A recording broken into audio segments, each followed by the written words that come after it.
আজ অষ্টমীর সবাইকে শুভেচ্ছা।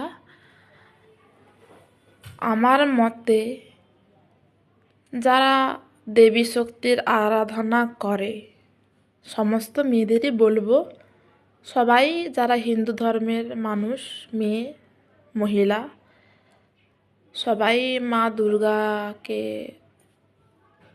পূজা দেন। আমার মতে কেউ যদি নিজেও পূজা করে তাতেও মা সন্তুষ্ট হন। দুর্গা মা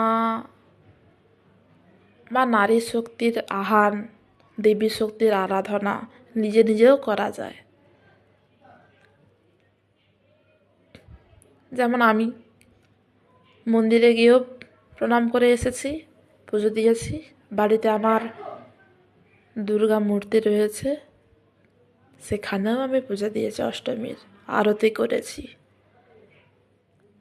নমস্কার, সীতারাম।